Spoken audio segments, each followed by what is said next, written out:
here was my question. When you were first talking about Saturn, like as ruler of the ascendant being in a mutable sign, you you did not mention Virgo, and that was also the exception with Mercury. And I wondered if it was the exception with Saturn as well. Wow, Nancy, you're very perceptive. You're very, very, very, very Well, perceptive. I have Saturn in Virgo ruling my ascendant. That Okay. adds to the perception. Okay, Yes. got it. So it's not perception, it's personal. Okay, let's talk about that then. So, when I talk about Saturn being afflicted in mutable signs, I oftentimes don't speak about Saturn in Virgo. And this is a very important point that was recently pointed out to me, that I leave Saturn in Virgo off of the list.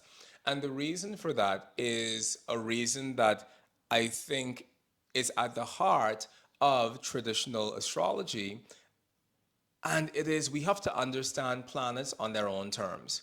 I was recently speaking to someone about the topic of essential dignity, and that person was talking about the essential dignity and how strong a planet is when it has this amount of essential dignity versus how strong it is when it has some other amount of essential dignity. And while I think that that could be true in general, I think we also need to understand that Mars in Cancer, even if we reverse engineer conditions in Cancer for Mars to be very strongly, essentially dignified. We know that in Cancer, Mars has term rulership. We also know that in Cancer, Mars is having triplicity rulership within nocturnal charts. So perhaps we can reverse engineer 4 points of essential dignity for Mars in Cancer in a nocturnal chart and say that, wow, look at how this mitigates some of the larger debility that Mars has in Cancer. But the reality is, Mars in Cancer hates being in Cancer because of things that are intrinsically true to Mars, and also because of things that are intrinsically true to Cancer. So we can't really try to reverse engineer conditions by doing the math and making the math work out for us, because whenever we move into an astrology that is so math based that it denies the universal life that exists within the planets as sentient beings, we begin to practice an astrology that has no relationship to life in general. Similarly, we find the moon in Scorpio has conditions within Scorpio that allow us to reverse engineer a state of essential dignity for the moon when she is in that sign.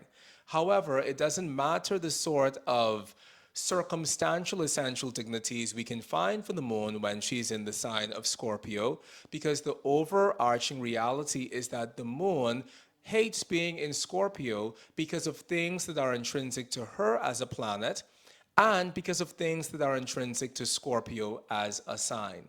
So we really have to begin to understand planets based on who those planets are, which is an argument I make in my book, Mastering Traditional Astrology, even more than this very unnatural way of speaking about planets purely as numbers, which is something that happens when we overuse the essential dignities model, which is a wonderful model. It's a very important model for us to begin learning astrology from, but it can be something that we overdo to the point of making ourselves and our astrology stupid.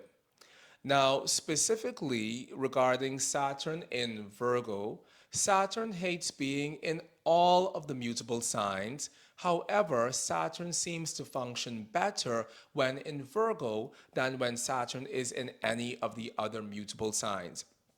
And the reason for this, I think, is probably very clear on the face of things, because we know that Saturn is a cold and dry, earthy, melancholic planet.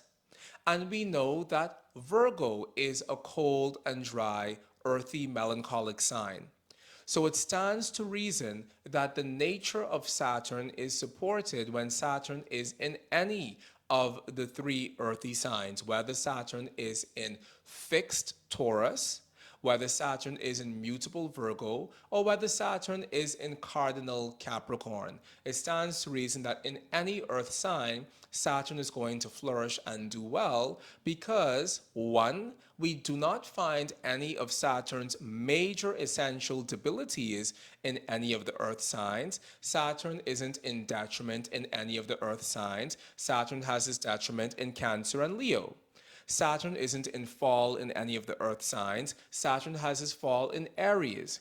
So we do not find any of the massive overarching essential debilities occurring to Saturn when Saturn is in any of the three earth signs. And furthermore, we find all three of the earth signs agreeing with Saturn based on the intrinsic nature of who Saturn is as a cold and dry, earthy, melancholic planet. Therefore, of all of the mutable signs of the zodiac, Saturn tends to do far better in Virgo because Virgo, as a sign of the zodiac, has a commitment to the earth, which is also something that Saturn has a commitment to. Interestingly, one of the glyphs of Saturn is the glyph of the cross.